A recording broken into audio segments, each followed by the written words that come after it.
जय सिया राम। हनुमान जी और शिव जी की कथा।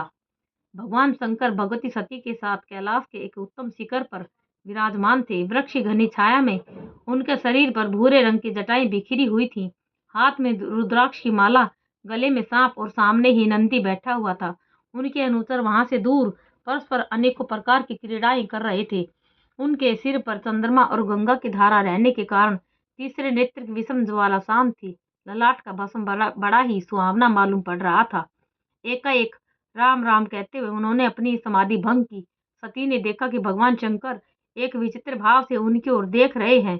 वे उनके सामने खड़ी हो गई और हाथ जोड़कर कहने लगी, स्वामिन, इस समय मैं आपकी क्या सेवा करूं? क्या आप कुछ कहना चाहते हैं? भगवान शंकर ने कहा, प्रिय, आज मेरे मन में एक शुभ संकल्प उठ रहा है।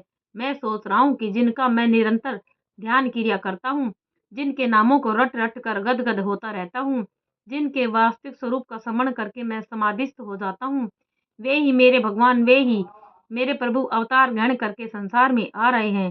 सभी देवता उनके साथ अवतार लेकर उनकी सेवा का सुयोग प्राप्त करना चाहते हैं। तब मैं ही क्यों वंचित रहूं? मैं भी वहीं चलूं और उनकी सेवा करके अपनी युग युग की लालसा पूर्ण करूं, अपने जीवन को सफल बनाऊं। भगवान शंकर की यह बात सुनकर सती सहसा यह न सोच सकी कि इस समय क्या उचित है और क्या अनुचित है। उनके मन में दो तरह के भाव उठ रहे थे। एक तो यह कि मेरे पतिदेव की अभिलाषा पूर्ण होनी चाहिए, और दूसरा यह कि मुझसे उनका वियोग न हो। उन्होंने कुछ सोचकर कहा, हे प्रभु, आपका संकल्प बड़ा ही सुंदर है। जैसे मैं अपने इष्ट देव की आपकी सेवा करना चाहती हूँ, वैसे ही आप भी मेरे इष्ट देव की सेवा करना चाहते हैं। परंतु वियोग के भय से मेरा हृदय न जाने क्या हुआ जा रहा है।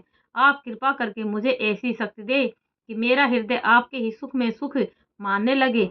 एक बात और है, भगवान का अवतार इस बार रावण को मारने के लिए हो रहा है। वह आपका बड़ा भक्त है। उसने अपने सिर तक काट कर आपको चढ़ाए हैं। ऐसी स्थिति में आप उसको मारने के काम में कैसे सहायता कर सकते हैं? भगवान शंकर हंसने लगे। उन्होंने कहा, देवी, तुम बड़ी भोली हो। इसमें वियोग की तो कोई बात ही नहीं है। मैं एक रूप से अवतीर्ण होकर उनकी सेवा करूंगा और एक रूप से तुम्हारे साथ रहकर तुम्हें उनकी लीलाएं दिखाऊंगा और समय समय पर उनके पास जाकर उनके स्तुति प्रार्थना करूंगा। रह गई तुम्हारी दूसरी बात, तो जैसे रावण ने मेरी भक्ति की, वैसे ही उसने मेरे अंश की अवहेलना भी की है। तुम तो जानती ही हो, मैं 11 स्वरूपों में रहता हूँ। जब उसने मेरे एक अंश को बिना पूजा किए ही छोड़ दिया था, अब मैं उसी अंश के रूप में उसके विरुद्ध युद्ध कर सकता हूँ और अपने प्रभु की सेवा कर सकता हूँ। मैंने वायु देवता के द्वारा अंजना के गर्भ में लेने से अवतार लेने का निश्चय किया है। अब तो तुम्हारे मन में कोई दुख नहीं है न? भगवती सती प्रसन्न हो गई।